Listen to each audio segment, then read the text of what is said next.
but thanks for listening. Yeah. Hello, everybody, and welcome to We Say Things episode 201, sponsored by Manscaped. Today, we're here with a sponsor for your bouncing bundle of joy. No, we're not talking about a baby. We're talking about your baby makers. That's right. Today's show is brought to you by Manscaped. But just like babies, your delicate little guys have sensitive skin and deserve products that are not only skin safe, but made with safe ingredients. That's where Manscaped Platinum Package comes in. From razors to shower care, this package goes above the gold standard for your body hair.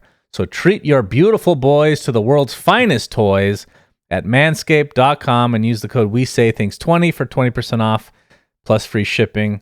Okay, that's one of the best ones they've sent. I was just going to say, that's a really good one. They upped their game for that one. We're not talking about a baby. We're talking about your baby makers. So, as always, guys, if you are in need of any product that requires shaving or anything in the bathroom, pretty much that isn't related to the toilet itself and grooming. Oh, the Manscaped bidet, though. I mean, I'm telling you, that's the next step for them. That's the next step, yeah. But yeah, they've been a long-time sponsor, so if obviously we're able to keep them, if people continue to order products, order them if you need them, but they do have good products we can recommend. So manscaped.com and use the We Say Things 20 promo code for 20% off and free shipping. Thank you, Manscaped. Also, thank you to our In Bruges tier. Thank you to the Shazcast, SUNSfan Sonascrote, Mr. I Love the NBA segment, Kareem Abudge-Jabbar. Nice. Monkey Man says, I am now terrified of home invasion, so sorry that happened to you. Thank you. Pepperballs, T Coil, Q Ludes hopes we can get a Kezu guest episode one day. He truly is the poor man's syndereN, hashtag not an ad. Stupid Copilot, D2 Bowie, Lab Dota, Yatoro does it again, syndereN. Yeah, okay, this time it's good. This time if you keep saying it all the time, eventually, you know? Magdev loved the first Between the Lanes blog feature and hopes the next one talks about new player experience in time for TI-12. We're literally not even talking about that on the podcast. I didn't find it in... I thought about putting in the outline. I don't know if it's like...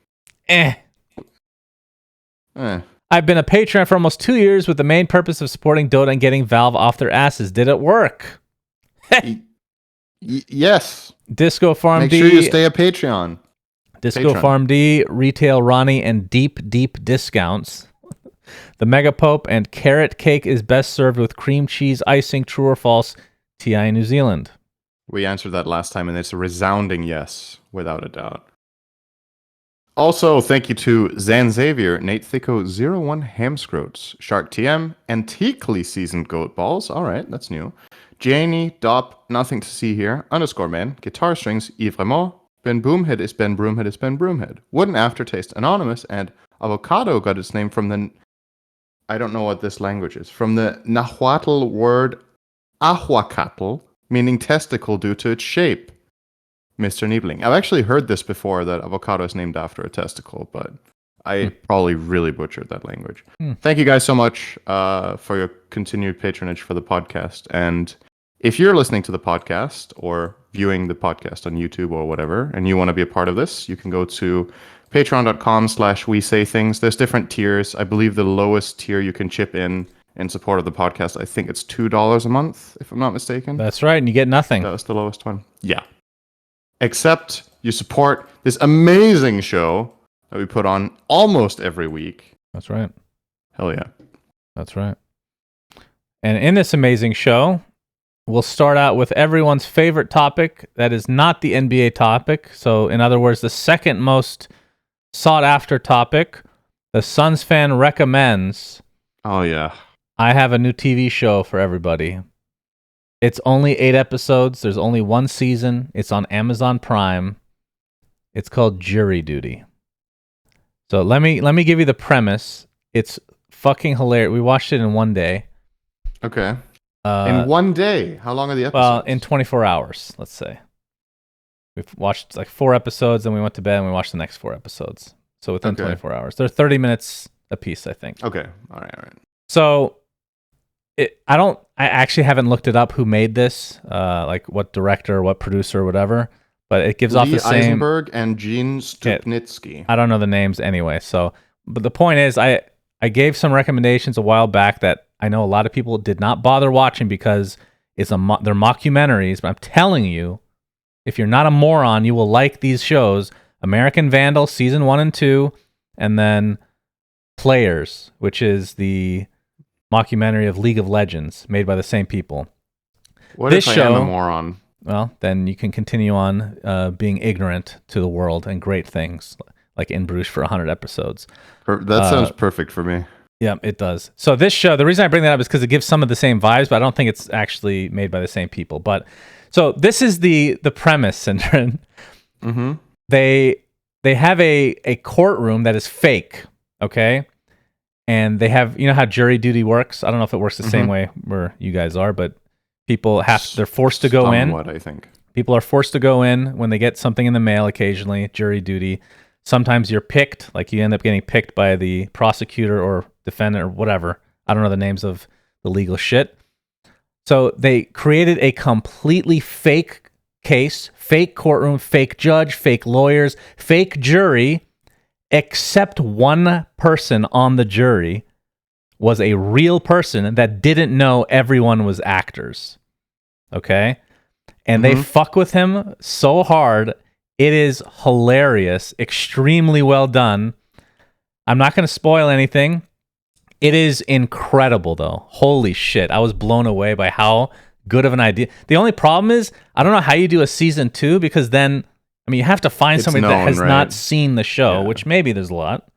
But it's such a cool idea. And one of the people... I think after this has become a SUNSfan recommends, I think everyone will see it. So you can't really run a second season anymore. That's of course. The show is called... You basically did this. The show is called Jury Duty. And they even have a... So the way they get away with it, which is cool, is basically they tell everybody, well, in this case, it's just the one guy that doesn't know ahead of time, but they make it like a documentary type, right? Mm-hmm. Where they're like, hey, we're going to, this is a real case, blah, blah, blah. We're going to be interviewing you to see what it's like to be a juror. So they're following around with cameras. That's how they get away with this guy feeling like it's actually real, because everybody else is getting interviewed the same, but they're all actors and he doesn't know that, right? So it's really cool. Highly recommend. You'll know if you like it within the first episode. So, yeah, that's the SUNSfan recommends for this week. Congratulations, everybody, on another great watch. On another great recommendation, Shannon. That's right. For the oh, you know what? Now that we're on this topic, and it's a little bit of a light episode, another SUNSfan recommends, real quickly. I recommended Silo, the TV show on Apple. I read the book. It's 3 books. I've read the first one. I'm in the middle of the second one. Extremely fucking good. Highly recommend. Didn't you already recommend that last time? I recommended the TV show, not the book. I thought you also recommended the book, or said it was good so far or something. Okay, maybe I forgot. Maybe that was not on the podcast. I don't know. Either way, if you like to read and you're not a moron, enjoy. Here we go again. Enjoy. Disqualified. Okay, so let's... No, so I quickly have a... Oh. I said I was going to give a verdict on this, and I actually kind of forgot to do it the last couple of episodes, but I'll give it now that I've had it sink in and I've thought about it and I've seen what they've done. So I will give my verdict on Diablo 4, the video game by Blizzard, because we've been talking about in the past multiple times in the past about how video game companies are doing now, that I am... with good reason, I would say, losing more and more faith in Blizzard and how they've been making their games. And for me, Diablo 4 was kind of like, I'm not going to say like the final chance, but I was like, okay, if they're going to fuck this up with all the experience they've had and everything they've done, then they're just, out of touch compared to what they used to be. This is almost poetic. I have a song playing faintly in the background called Out of Touch, Shannon. It's very topical for this. Why are you listening to music?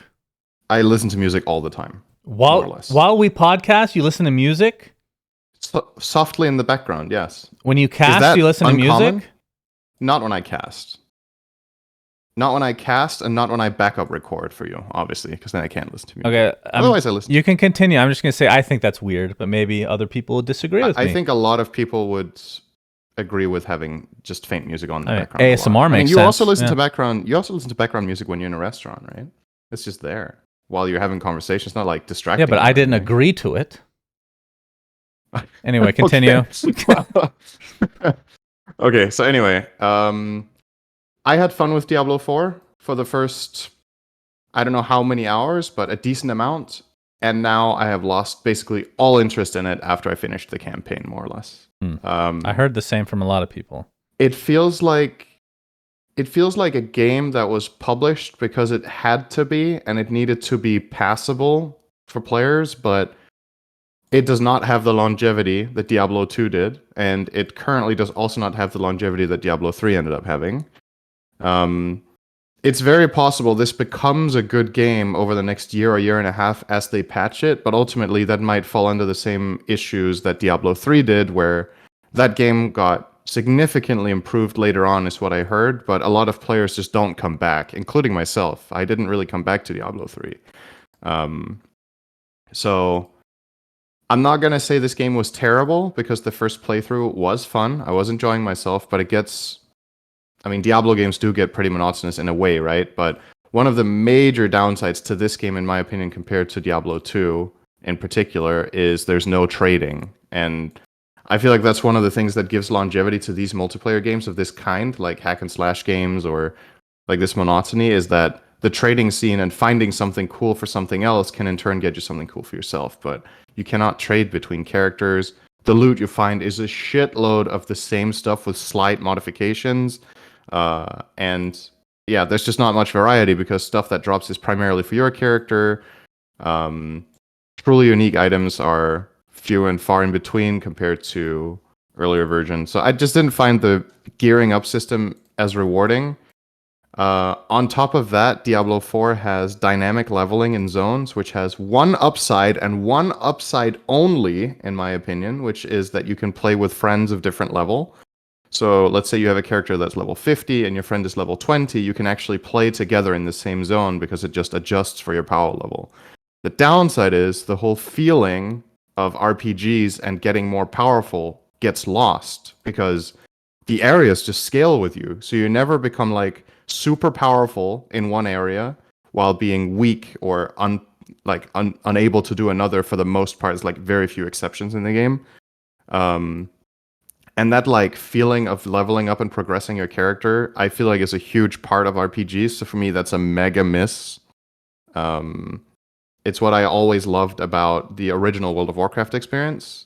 How you traverse between areas, you get stronger, then things that used to be too hard are suddenly possible. Like maybe you barely can manage it, and then you feel really rewarded because you did something difficult. In Diablo 4, the majority of it is not really difficult, and it's not really too engaging with how you're improving your character. So I don't think they're going to change that system, which means that for me, that's like one of the biggest downsides of the game completely. Will probably not be changed. They've dabbled in that direction in World of Warcraft and some of the more recent retail versions as well with dynamic zones. I don't know if they did away with it in the last one. Maybe they did. I just don't like the system at all. I don't think any game should have it. How does that work exactly? So you're level 50, your friend's level 20. Yeah. And so you get scaled down to 20? Essentially? I don't know how it works in essence. I think the way it works, to my understanding, is that the higher level character will carry the area more than the lower level one. So if you're level 50 and you're playing with a level 20, you're doing most of the work, but you have to compensate for the fact that you're two players. So effectively, it's probably just harder than playing alone. And the problem with the system is there's no good implementation, right? Because if you take level 50 and level 20 and you average the area out to level 35, the level 50 guy will just crush it completely. Because scaling isn't linear, right? And if scaling is linear, then leveling up is not interesting. What's funny about leveling up in video games is that you hit power spikes, right? You get a new spell that's fucking awesome. You get some really cool quest reward that makes you way more powerful than you were before. Instead of getting +1 intelligence, like some sort of fucking robotic level up system. I would know a thing or two about that. So yeah, I guess to give me my rating, is this game worth $60 to $80 or whatever it costs? Honestly, probably not. I don't think it was a particularly good purchase if I think about what other games I could buy for that price. I ended up spending more hours and having more fun with Hades, and it cost a quarter or something like that. A quarter of that, not a literal quarter. Yeah. Well, that would be insane. Let me check. I'll check my playtime in Hades. I have 82 hours total in Hades, and I definitely have less than that in Diablo 4. And Hades cost like $20. Yeah. So, yeah, I think a couple of things Blizzard probably learned from past experience in this game, but it's not getting me that golden age of Blizzard vibe once again, unfortunately. So, gotta look elsewhere for that. The closest you get to it right now in Blizzard games is still Classic WoW, and that's because Classic WoW is a rehash of an old game that was great, and therefore it is great. Pretty much. Okay. I don't know what score I would give it Diablo 4. It's hard to give a score to something that's meant to have longevity, but is only good on one playthrough, really. Yeah, don't know. So are you severely disappointed or just disappointed? Just disappointed. Because you went severely in with low disappointed would be if expectations. it wasn't even fun to play through the game, right? But it's still disappointing that for a game and a franchise that's that iconic, they've just not hit that magic that they did from the first two games, in my opinion. Okay. Well, thank you for that review. That was a long syndereN. monologue. So syndereN does not necessarily recommend Diablo 4, but you shouldn't absolutely not buy it if you like those kind of games. But it's not the best of them. Yes. There you go. Well, thank you. Okay. Let us move on to the Riyadh Masters, which will be our main topic for today. We have a couple of smaller topics afterwards, but we'll try to break this down a bit. So I thought we would talk about the tournament itself in terms of like what teams did well, what teams didn't, and then branch off from there, talk a little bit about some extracurricular stuff. So, how much of this did you watch from the early stage? I haven't really been watching the games very much. I've been staying up to date with how the tournament was progressing. So I know the main storylines and everything, but like very detailed stuff about specific games is way more your ballpark for this. I mean, you were there, so you were casting quite a lot of them, right? Yes. I think you got your hands on especially one very epic one, if I remember correctly. Yeah. So, okay, I guess we can just start with the groups. There were two groups, and two teams were eliminated with each group. Those teams were OG, which were using Seb as a stand-in, Extreme Gaming, so Chinese team out, TSM, and Shopify. Now, for that group, there was a three-way tie between Tundra, TSM, and Shopify. Only one could go through to the lower bracket, and Tundra ended up winning the tiebreaker. So NA got eliminated in the group stage, and neither of the teams looked particularly good, so it wasn't really that big of a surprise. For Tundra, we should talk about Soxa, who I don't even know if my content got aired. I guess somebody in the chat eventually can tell us if people that, because I didn't really get to watch all the content that was aired, but the first 4 days was like a 4-day media day. It was really strange. And I did some content with two teams. One was Gaimin Gladiators and one was Tundra.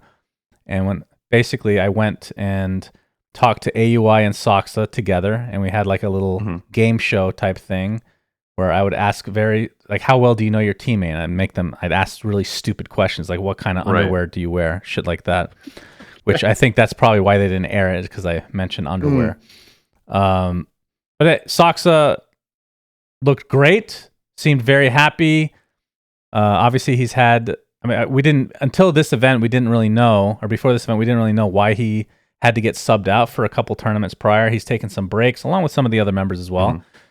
But I think like a day or two, was it like 2 days after the tournament started, he had to be subbed out for AUI, and then he just went home again. So I think this is the second big tournament that he's done this. And then he actually tweeted something, which, let me actually bring up exactly what the tweet is so I don't butcher it. So Soxa tweeted... SUNSfan. Yeah, we'll talk about that later. Okay, he X'd Have been struggling a bit lately with anxiety, sleep, and mental health, and due to that, I won't be playing more at Riyadh. Sorry to my teammates and Tundra for doing this last minute, and thankful for them supporting me this whole time. So, first and foremost, and I messaged him privately as well, I hope that he's okay. Stuff like this is, first of all, I think it's very brave to come out and say something. I think it's actually good as well for both him and other people that might be struggling with the same type of stuff. But I'm hoping that they can figure things out for TI, because that's obviously not great for both him and the team, because they looked really good before they had to sub in AUI. There's nothing against AUI, because, I mean, can't really get much better coach to fill in, but still, it's Soxa. It's hard to be Soxa. Yeah, and plus they're switching positions, because Snake King goes to 4 instead of 5. AUI is playing 5. So, anyway, they make it to the lower bracket, and how do you usually go through this? Some of the games were... So I will say, from the playoff perspective, these were some of the most entertaining games of Dota that I can remember. And I remember a lot of people saying this is... saying the same thing as me, but then many people coming back and saying it's just because it's recency bias. I don't think it is. Maybe it's because I was casting. These games were beyond epic. On average, I think this was the most entertaining tournament ever. Ever, yes. Like on average, game to game. Might be recency bias. In the playoffs. For me, but incredible games. Group stage, not as great. But yeah, the playoffs I thought were exceptional. And I think the finals, I didn't get to see the final game because I had to take a flight.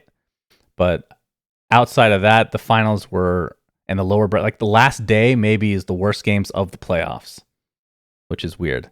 Anyway, Quest went to the upper bracket, and they had a very weird thing happen to them as well, syndereN.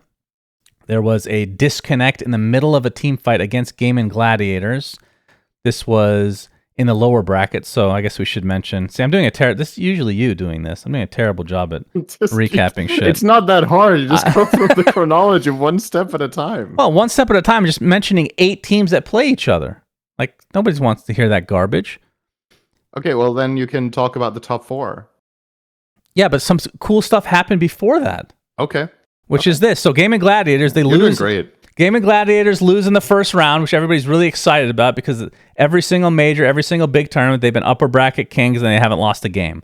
So they lose and first they lost round to Liquid for the first time in fucking eternity. They lose 2-1 to Liquid. They go to lower bracket. They play Quest, and there's a very weird game where at a crucial point where Quest was in their base, the entire Quest team disconnects, and then it's paused like a couple seconds later. It's right at the beginning of a big team fight. So there's a long pause, and there's a report, not a report, Quest, what's the word? They contest the fact that this game should be remade, basically. Because I can't remember the exact specifics, but something happened in the fight. Like, this should have happened, but because we disconnected, it was like mid-dive for Phoenix, for example, couldn't get off his egg. Their carry died. They did end up killing the carry of Gaimin Gladiators, Duraccio, which I believe they unpaused without saying anything. That was another kind of weird thing that happened. So there's this really long-ass pause, and then eventually the admins decided that because the game continued after 20 minutes and then ended after the fact, that even though this fight did have some impact on the game, we can't really say one way or the other if it was enough to overturn or just to remake completely, because it was like halfway through the game already. So that was one of those controversial calls. Which, did you catch any of that? Because a lot of I know it happened. A lot of the analysts were it was split. People, yeah, it was really split. Dota is a really difficult game to gauge the impact of something like that in, because sometimes one hero dying or one hero surviving or one hero miscasting their spells or whatever makes a relatively minor difference, and other times it decides the entire game. And it's not, you can't just black and white look at the situation and be like, yep, this is definitely that kind of situation. They would have lost anyway, or they definitely win. It's too complex for that. That's why the game never gets solved, is you just don't know. So it is very tricky because you could argue that it's unfair to the winning team to remake if they were having a great fight and then, tech issues happens for the other team and you do a full-on remake. The winning team will argue, well, we were going to win that fight anyway and the outcome would have been similar. And the losing team will argue it ruined everything and this fight was the one that was going to decide the game. Yeah. And you can't really tell them, no, you're definitely wrong, because even if it's a fight minute 5, it has huge implication of what happens minute 40. Obviously, it's easier to remake a game if it's minute 5, because you can be like, okay, like how much have we actually played out of the total of the game? If it happens minute 30, was this going to be a 35-minute game? Was it going to be a 70-minute game? Who the fuck knows? Right? So I don't remember the exact timing, but I'm going to say roughly it was like 30 to 35 minutes in already, and then it lasted another 15 after the pause came to be. Yeah. The thing that's unfortunate, like, let me give you a hypothetical situation where the whole team disconnects, the game gets paused shortly after, but the team that is the beneficiaries of this and didn't know that the other team was crashing managed to kill the enemy carry, and nothing else happened. They just killed the carry, so they killed one player. Even if that's the end of it and things disengage, that carry dying could have been the outcome of the fight instead of a 4-1 for the other team if they clutch it out, save their carry, or trade him away massively, right? And there's no way of knowing if that's the case. Certain heroes are really polarizing in that aspect. You mentioned Phoenix. It's the perfect example of a hero that can come up huge in a fight or just fall completely flat based on spell casting. And if you don't get to cast your spells, you don't really know. So yeah, I don't envy the admins for having to make this decision because it's really difficult. Like in an ideal scenario, you could just reload from 2 minutes ago, but that's a functionality we haven't had since Source 1. I think Valve did away with it. I don't know why, if it's because it was too difficult to upkeep, if it was too buggy, if they felt like the game was so incredibly stable now that any issues happening would always be local. And this was a local issue, right? It wasn't the server, it was the PCs crashing, right? No, incorrect. It was actually the server. No, so this is the belief of the admins and all the talent is that it was a Valve thing, a networking thing, but it wasn't a computer networking thing, if that makes sense. Okay, so if it wasn't local, then this is the perfect kind of case for... Yeah, so this is why it was so difficult, and I can understand both sides. I think if I was an admin, this is what I said, not that I had any say, but since I've had experience in this, you have to make a call relatively quick. You can't let it linger, which it did a bit, and I think you just have to make a hard call, because neither choice is going to be looked... It's not going to be perfect, right? There's no correct choice here. And I think if it was a PC thing, and it's the venue or the tournament organizer's fault, those computers, I think a remake makes more sense. But because it's Valve, which is what we're assuming, then I think this was the correct choice as well. Especially considering the game continued on for quite a while. The fight, I mean, who knows what would have happened in that fight. But yeah, it was a weird one.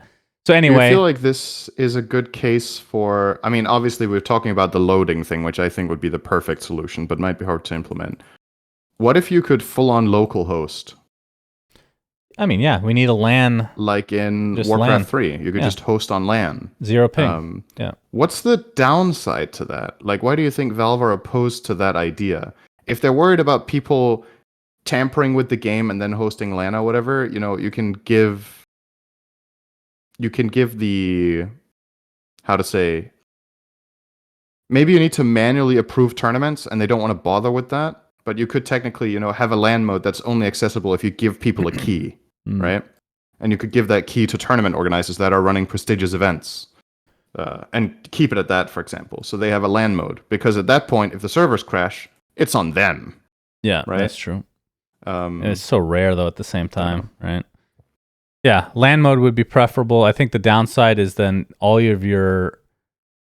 the entire game is reliant on this one computer that you're hosting it on locally, as opposed to something via the cloud. There's other issues. Yeah, you're right. It's not. There's nothing here that's bulletproof, but it's about who the responsibility is on at that point. Then, right? Anyway. So anyway, to make a long story short, Gaimin Gladiators beat Quest 2-0 in that series. I think the disconnect happened in game 1. So that was lower bracket. And then Gaimin Gladiators start going on a run. First they beat... I should have mentioned... God, see, I fucking suck at this. The first round of the lower bracket, after they'd already lost to Team Liquid, they played Tundra. And that was an epic series where they come back and they said themselves that they feel like they should have lost that game. Fucking Snake King had like 10,000 gold that he didn't spend on Spirit Breaker. He was delaying the game for so long. And somehow Gaimin Gladiators win that game. One of the craziest comebacks I've ever personally seen. And they felt like they had no pressure after that because they should have lost right then and there. So they continued this run. They 2-0 Quest. They 2-1 Bet Boom, which we'll talk about in a moment. And then they finally lose to Talon in the lower bracket. But Talon, if we reverse, they had a more interesting way to get to the lower bracket. So they 2-1. They 2-1 Quest in the upper bracket. Yep. Then the upper bracket semis, they play Liquid.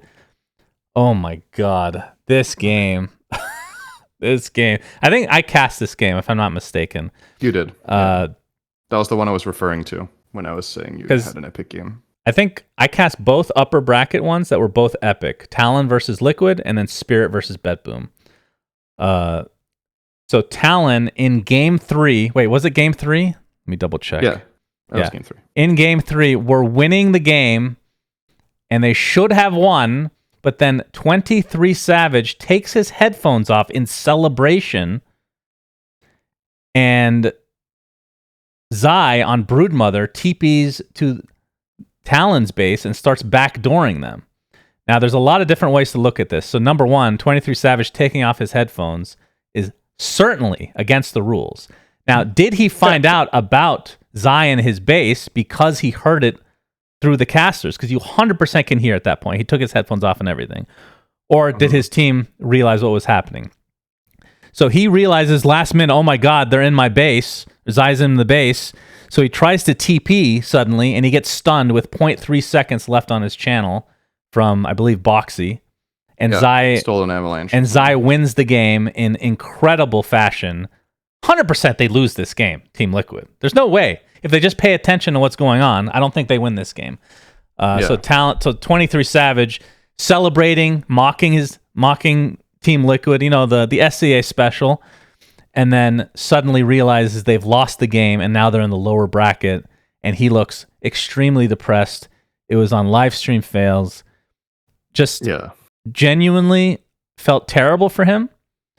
At the same time, it's now an iconic moment in Dota history, for sure. Yeah.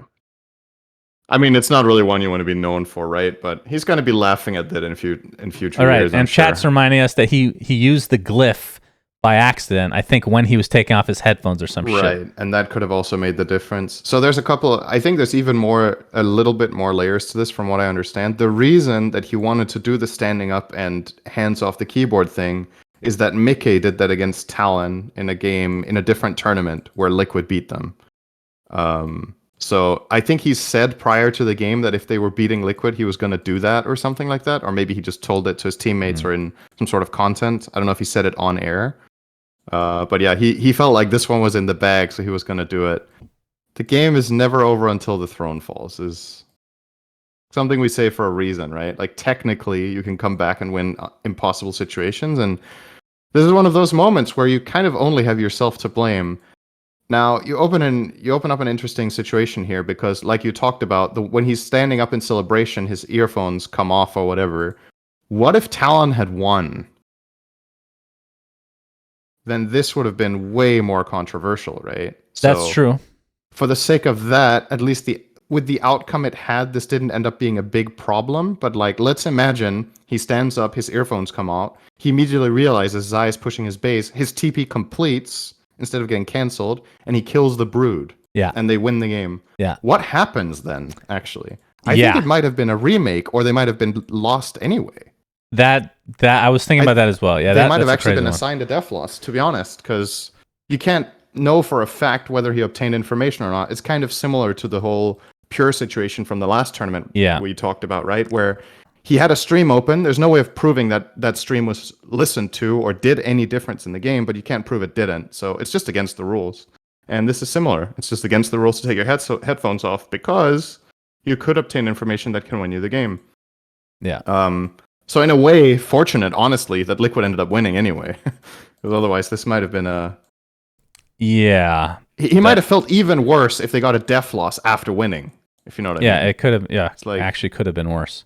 But the weird thing I find, I think this is the only criticism I have basically of the entire term, is I think that he and they, in terms of talent, should have been penalized for their next match, because like that's just could definitely make a case I think for that. It sets a bad precedent that you're taking off your headphones and So anyway, could have been a soft one. Could have been a draft penalty because ultimately they didn't end up winning. Team Liquid wins 2-1 in epic fashion against Talon. They go to the upper bracket final.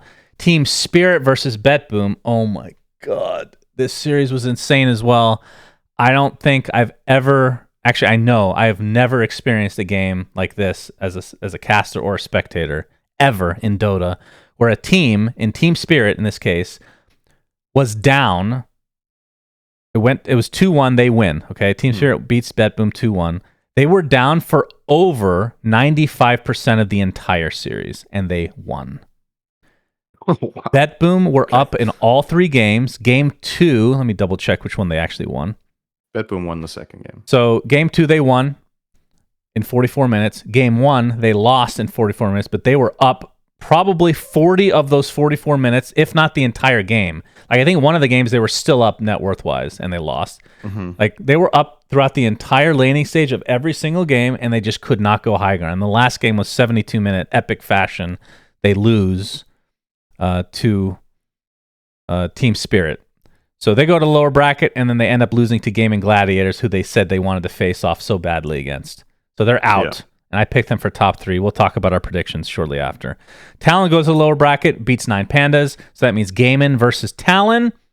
Talon defeats Gaimin Gladiators. So finally, Gaimin are out.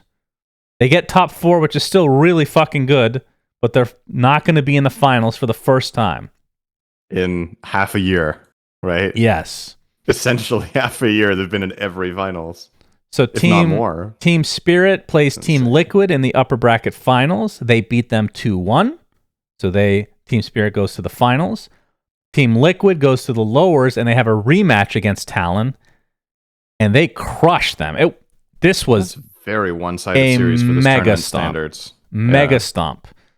So Team Liquid 2-0's Talon. They go back against Team Spirit. They win game 1, and then Spirit wins the next 3. So Spirit are your Riyadh Masters champions. They owned, man. I love this team. They're so fun to watch. They pick cool stuff, especially like Collapse with his axe and shit like that. Very fun team, and Miposhka just seems like a really down-to-earth guy. So happy to root for them. And Liquid gets second again, lest we forget. Right, so the meme. Talk about a really impressive year for them as well, though, right? Like, obviously, people are talking about Gaimin Gladiators because they won all the tournaments, but Liquid are consistently up there as well. Like, it's pretty incredible.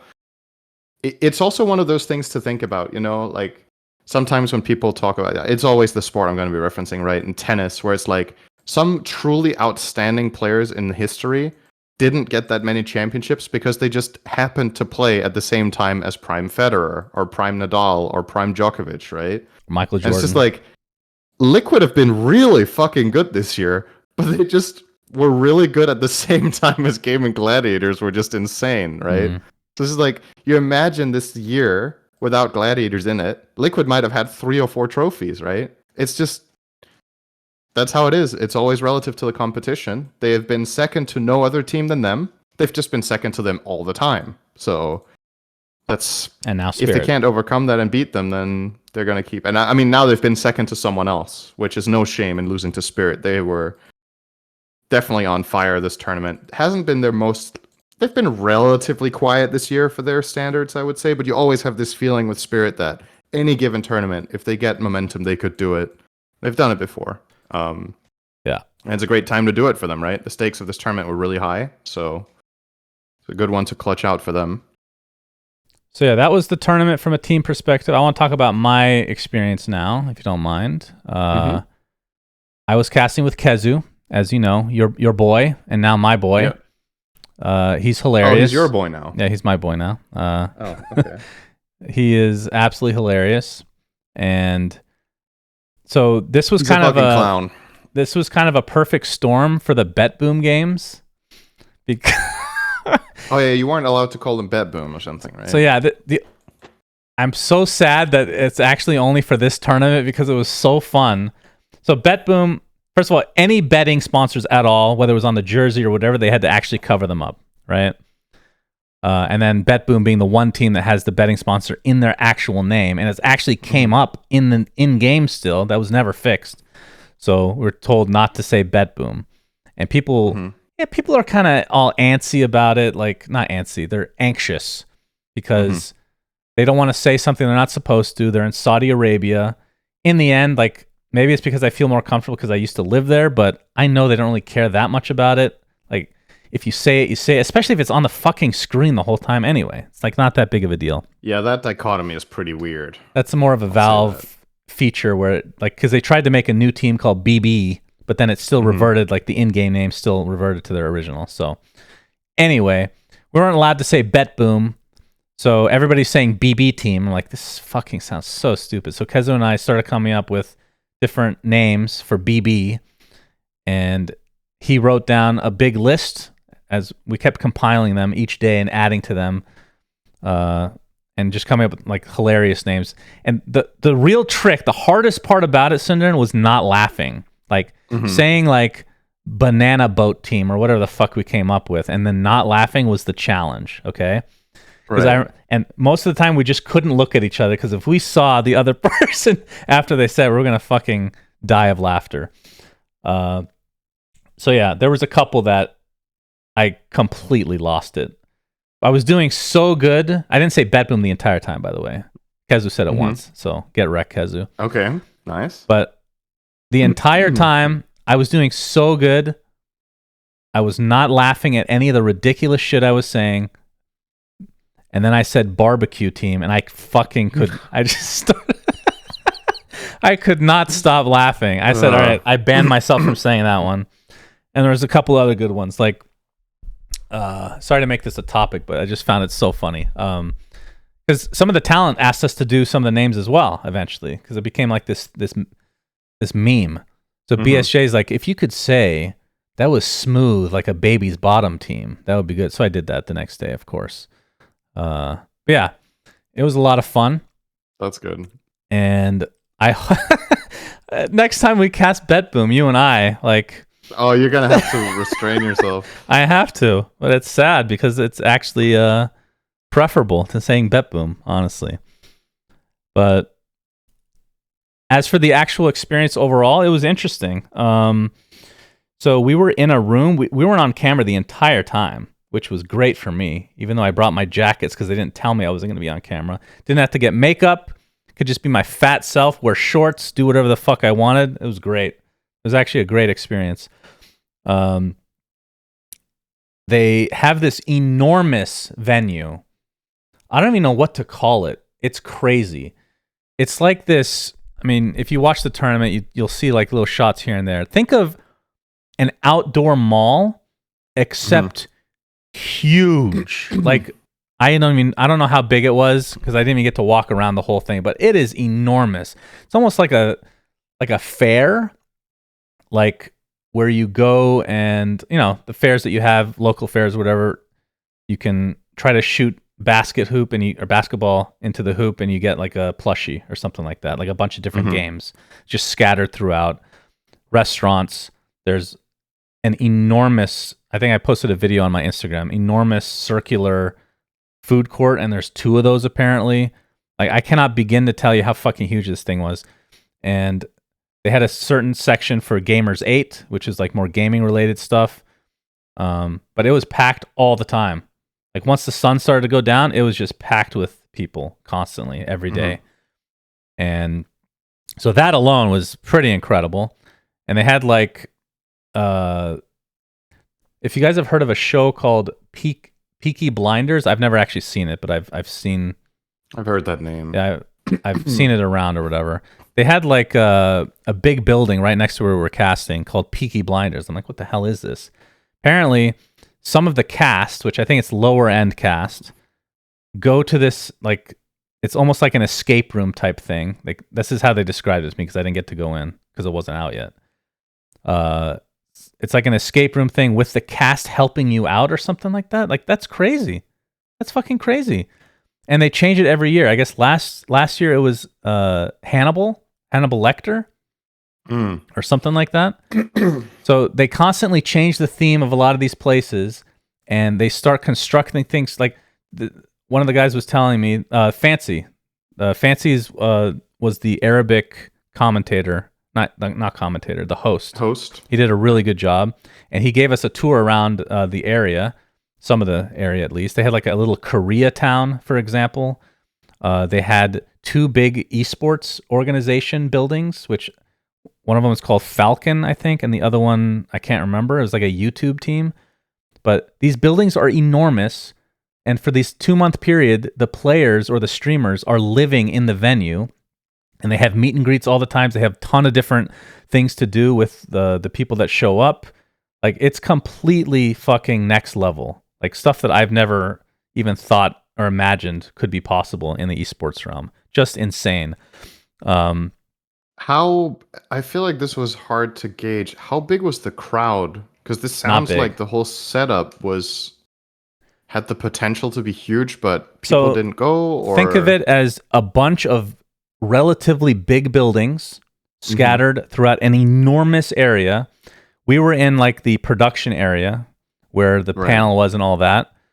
And well, Kezu and I and Cap and SVG were like literally just a small room by ourselves. It was like very not exciting. Okay. But then in another big building next door, that's where the crowd was. And when I say crowd, it's like 50 people. It's like not a big, it's like 50 to 100 people. It's like super small. Was that the capacity or how many people went? Capacity. It was not big. What? But that was just one like little section of it. We go to another part of the state, another section of that building, and we see there's another game they were doing that was like PUBG Mobile or something, and we're looking at the screens. It's like, I cannot tell you how fucking massive this is, but again, crowd is not big. But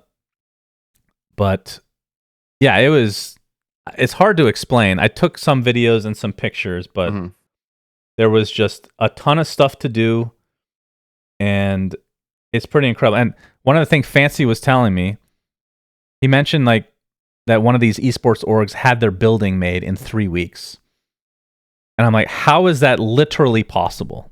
It's a big building, okay? Like from ground up, 3 weeks. He's like, this is how much money they're working with.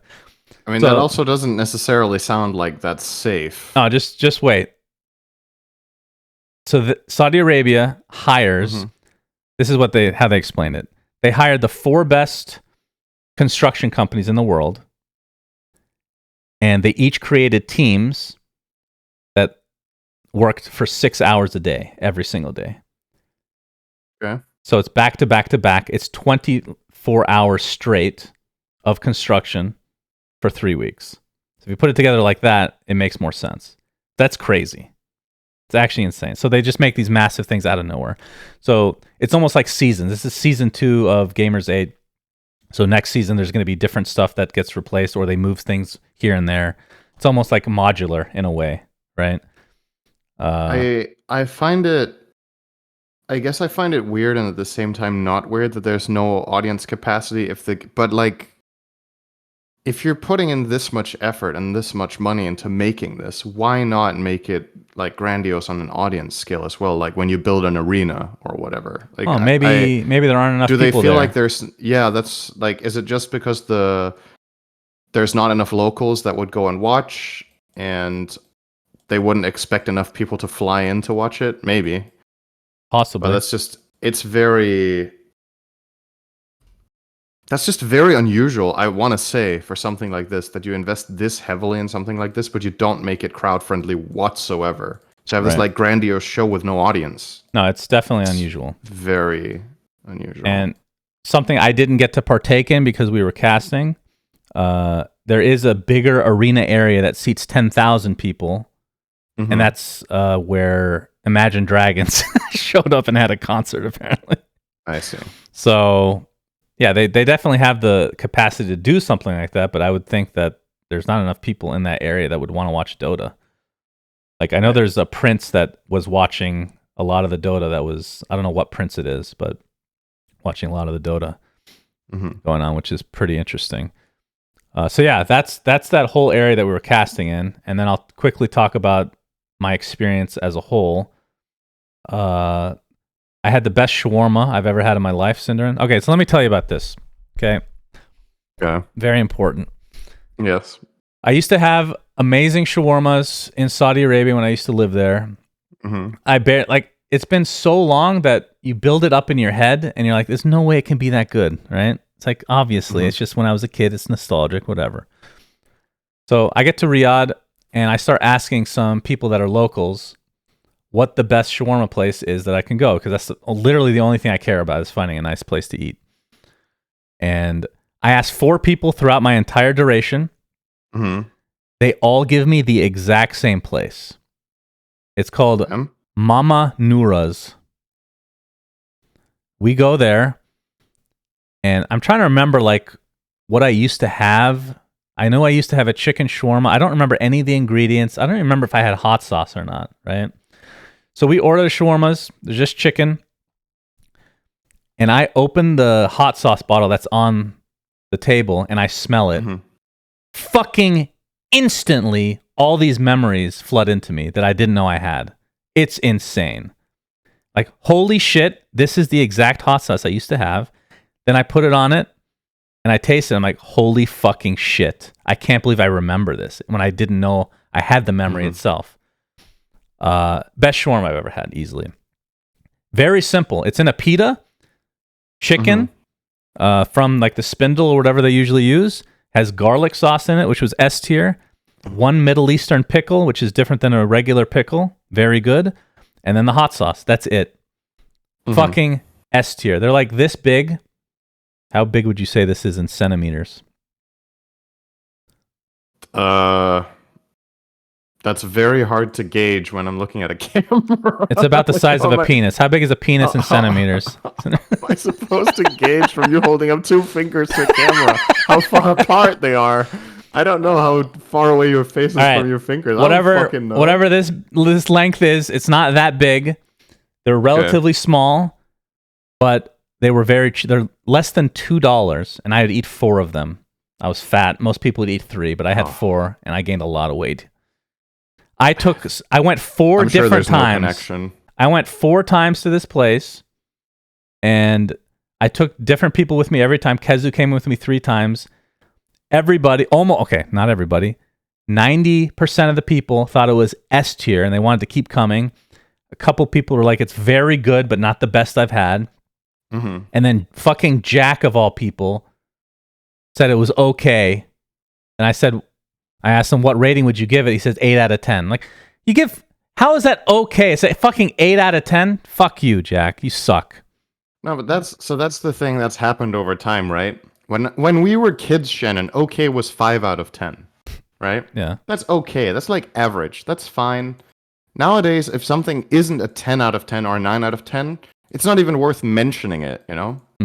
Like, I don't know when this kind of happened. I'm gonna sound very old right now, but I feel like at some point in our lives, the way people rate things and what is considered all right or good value has really shifted. Like, it's completely fine to go for something that's like a 7 or an 8 out of 10. That can be really good. It could be an exceptional value, and it doesn't make it bad that it's not a 10 out of 10, because if everything you're going for is a 10 out of 10, you're going to be disappointed almost every single time, because guess what? What makes a 10 out of 10 is the fact that it is outstanding. So that's not what you're going to get most of the time. That's why 10 out of 10s are so fucking cool, is when you find it. Like Hades. Like a game that out of nowhere, you're like, holy shit, this game is fucking incredible for what it cost, for what amount of effort was put into it or whatever. What amount of money they had to make it with. And it's the same with food. It's like, sometimes you go somewhere, it's relatively cheap, but it's really fucking good. I would say, so we went in Berlin, right? We went to this kebab place or Durham place, Döner Yeah. place, they Yeah. call it there. What was it called? Ooh. Something with T. I can't remember either. I don't remember the exact name, but we went there, and it was relatively cheap, but it was really good value, right? Mm. Would I say it's some of the best food I've ever had in my life? No, but it was really fucking good value. So I mean, Well, that's great, this was right? some of the best food I've ever had, and it was cheap. But Yeah, I mean it's that's partly nostalgic, probably as well. But Kezu agrees with me. A bunch of people that's agree like with me. S tier. Okay, S if you tier. don't think it's the best ever, you think it's like okay. An 8 out of 10 is not okay. Let's just establish that, okay? Yes, An 8 out of 10 is bare minimum good or very good. I would say it's very Okay good. is a 8 out of 5. 10. Yeah. 8 out of 10 is 9 out of very 10 good. is outstanding, and 10 out of 10 is the best you've ever had of Yeah. something, right? That's right. So, yeah, fucking Jack, man. Can't trust that guy. So there was. We'll never have him as a guest on the podcast again. That's right. Never again. That's the only reason why. Yeah. So I went next door, which they had like a little grocery store, and I bought the hot sauce and I brought it back home with me. It's called Crystal, Oh. and I looked it up on Amazon, and they have the same company, but the things that they're selling are it says it's Louisiana. They theme it as being from Louisiana. So I don't know if it's Is it actually the the exact same. same product? I don't know. No. I'm gonna order it and then I'm gonna compare. It's But, entirely possible because this is what happens with a lot of other foods in America, right? Is that the American version is sweeter. Yeah. Right? I mean, that's just a thing for a lot of products. So it's possible you can't get, even if there's something that is supposedly the same product. We've talked about this with even something as basic, you would think, as a Snickers bar, is different It's not the same. Yeah. in America and in That's right. Europe. It's just a different product. So, or I say Europe, I don't think it's every country, but the Danish Snickers and the Swedish Snickers, we both agree are definitely different from the American ones. Yeah. Because you've been to Sweden a couple of times in the That's studio. right. Their Snickers suck ass.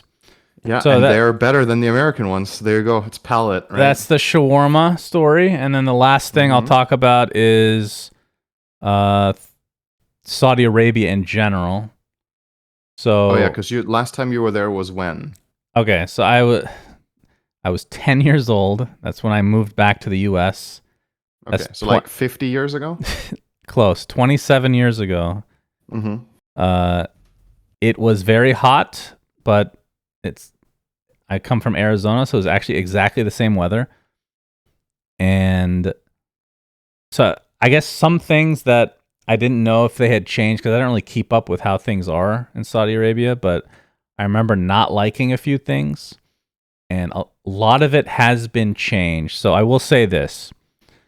So the bad things, they're, the human rights issue with like women, it's gotten a lot better. I will say that, but it's still not where we'd like it to be, of course. But the things that have dramatically changed, first of all, it's been westernized way more than I was anticipating. Now, keep in mind, I've never been to Riyadh before. The area that I lived in was not close, but either way, there are so many fast food chains and restaurant chains that are Western based that it blew my mind.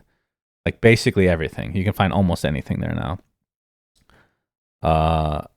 Also, a couple things that really scared me as a kid are not there anymore. There was these things called Matawas, aka the religious police, which would walk around with their huge beards, and they'd literally be holding AK-47s and they'd be coupled with like a police officer to keep the peace, quote unquote. That always scared the shit out of me. Those were banned like over a decade ago, I think, so that's no longer a thing. And I always heard stories. I never saw it myself, but this was a thing back in the day, that they didn't really have trials so much as they would, if somebody stole something, they'd round them up and they'd gather people around in the market or wherever and they'd chop their hand off. And if somebody was accused of murder or adultery or something like that, they'd do the same thing, except they chop their head off in front of everybody, whoever's just nearby. They'd create a circular. Apparently, they don't do that anymore, so that's good. So a lot of progress. I mean, it is though. Like a lot of these Middle Eastern countries are very slow to progress, and I would say Saudi Arabia, based on my experience, as and this is not. It sounds like I'm sponsored by Saudi Arabia. This is genuinely how I feel. It has gotten so much better than I remember that it is definitely good progress so far. Still some work to do, of course, but overall, I was really happy with the experience. I had a lot of fun, like just being in the country that I was born in. It was very cool. I wish I could have gone out more and done stuff, but people weren't as receptive, or either that or they were just too busy to go with me. Other than for shawarma, of course. If there was shawarma, then occasionally people would come. There's a city called Diarrhea that I really wanted to go to, but we... You wanted to take like one of those old like road trip pictures of you standing next to the sign and pointing at it, right? Or did you want to actually take a shit on the sign? Yeah, I don't know. I'm not sure. Diarrhea. It seems like next time I'm in Riyadh, I go to Diarrhea. If you do that in public, they might cut off your butt cheeks, though. So, that's right. You do have to be careful. So that was the Riyadh Masters. I had a hell of a lot of fun. Very nostalgic. I really wanted to go. I wanted my brother to come so we could, extend our trip and check out our actual hometown that I actually grew up in. But his work did not give him the time off, so that will have to wait for another time. So, okay, next topic. Real briefly, I wanted to give a shout out to Slacks because he came out with an SFM during the tournament, a 10-year anniversary Dota SFM. Have you seen it? No. Oh my god. Okay, well, I should have asked you beforehand. I'll link it in the description. I guess it's just a quick one then. The best SFM that's ever been made. It's, as I said, a 10-year anniversary.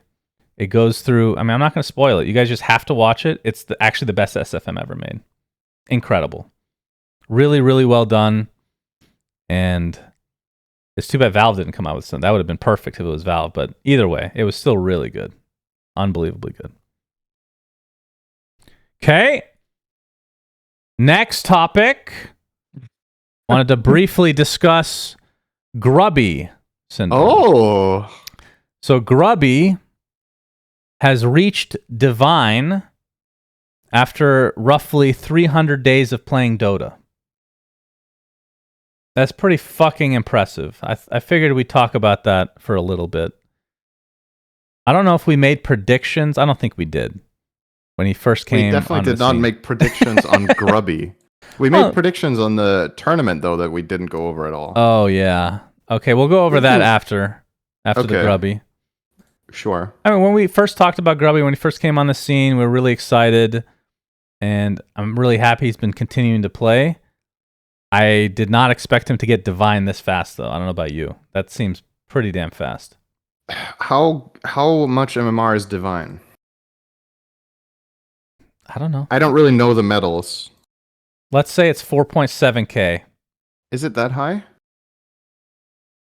Something like that. 4.7. Okay. Chat saying 4.5. Everything between 4.5 to 6k. It's definitely not 6k. No. It's not 6k. 6k is Immortal, I think. Low Immortal. Or Divine 5 at the bare minimum. Did I expect... Am I surprised? No, absolutely not. Because I don't know if you ascribe or subscribe to this idea of something like... I remember talking to a friend of mine about this a while back, about like game IQ, you know? Like some people are just quote unquote good at games. That's also what you say, right? If you've been an elite player in any video game, I would dare say this. If you've been an elite player in any video game ever, you will be good at games. I just think it's not possible to become incredibly good in one game and have no game sense in general in other games. What that means is, if you're an exceptional Warcraft 3 player, which he was, and also very good in StarCraft 2, or if you're insane at FIFA, I think if you're that good at a game... I disagree. You have an inherent... How to say... I would say you have an inherent understanding of how to acquire skill in games. Then it's about whether you want to do it or not.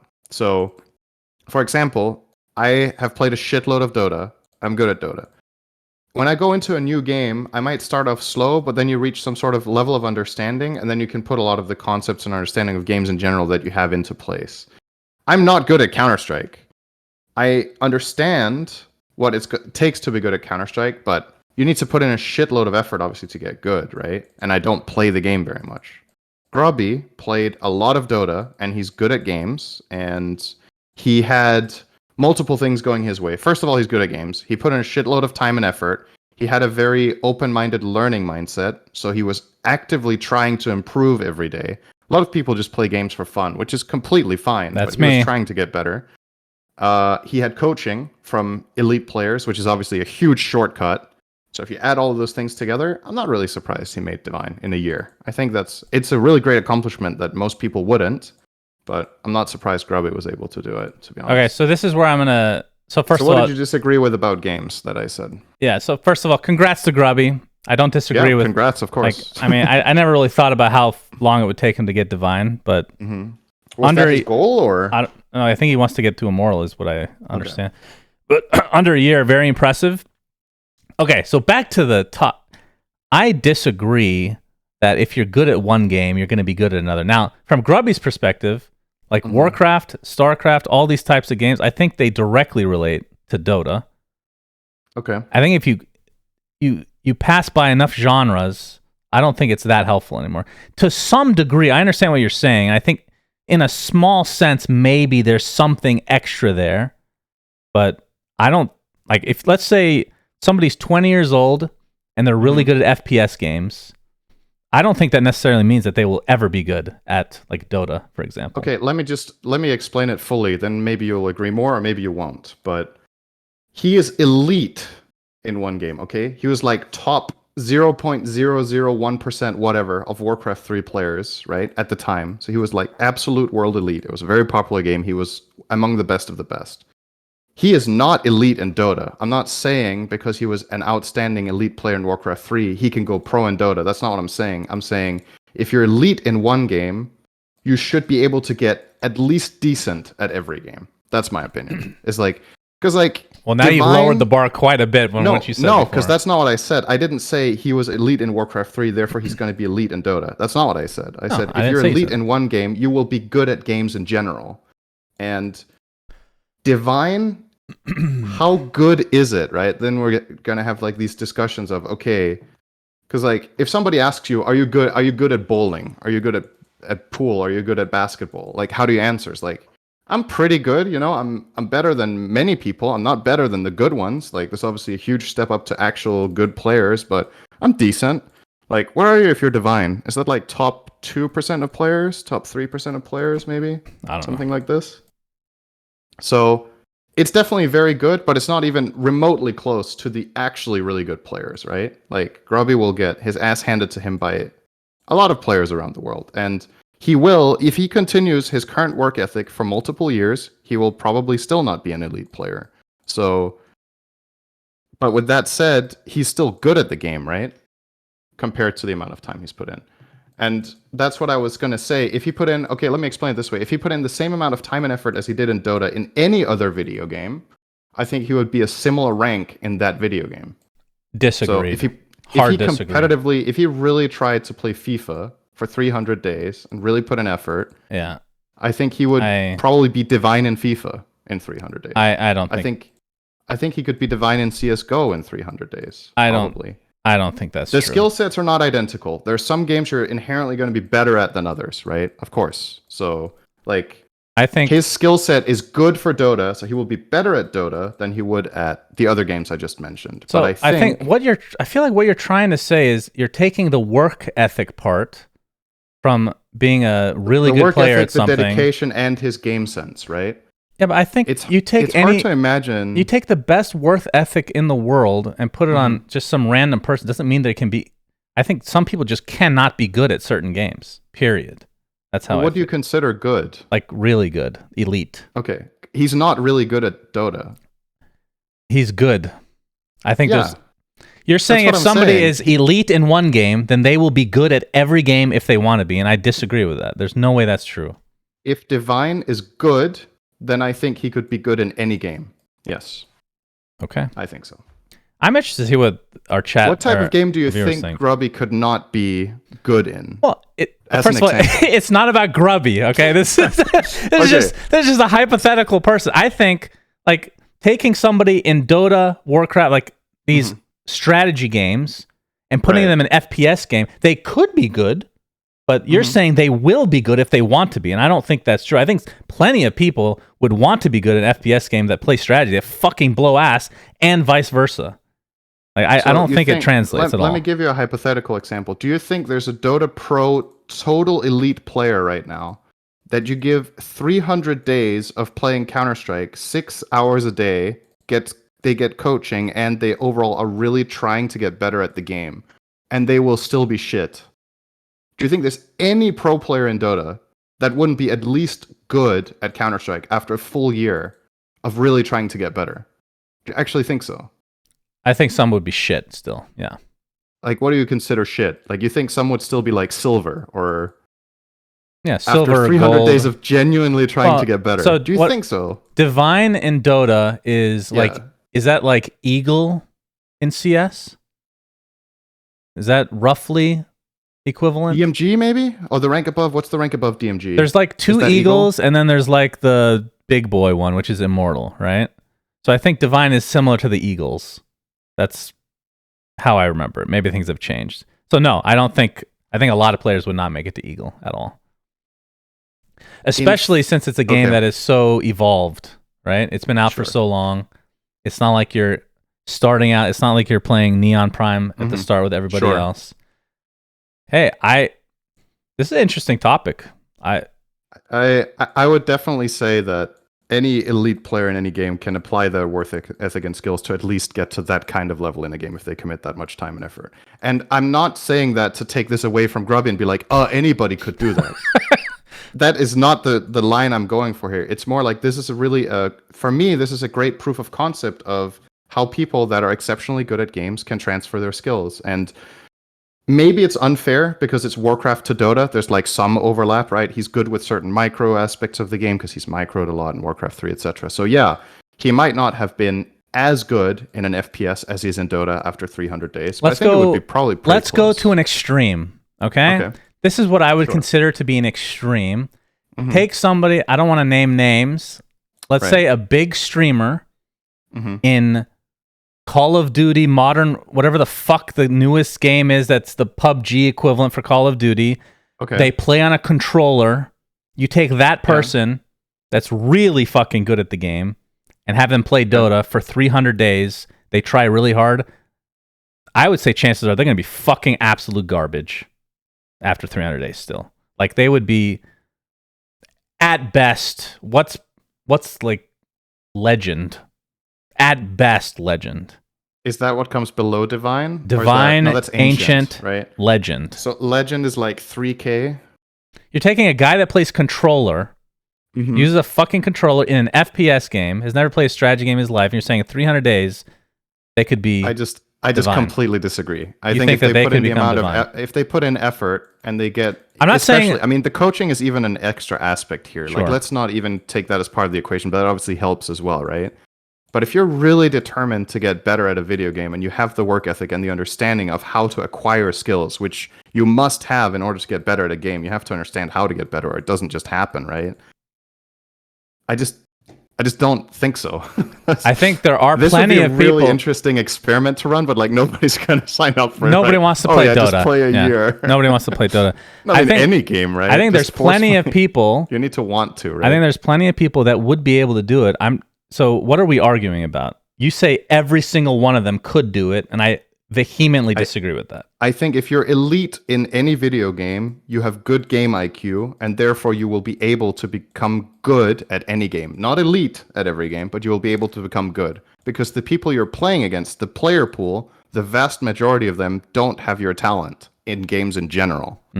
So that means their ceiling of where they're going to get to, with the amount of time they're willing to put in, with the amount of approach, the approach they generally have to game, with the amount of everything, you will be able to reach their level way faster, and you will plateau way higher than a lot of players. Let's switch to a different topic.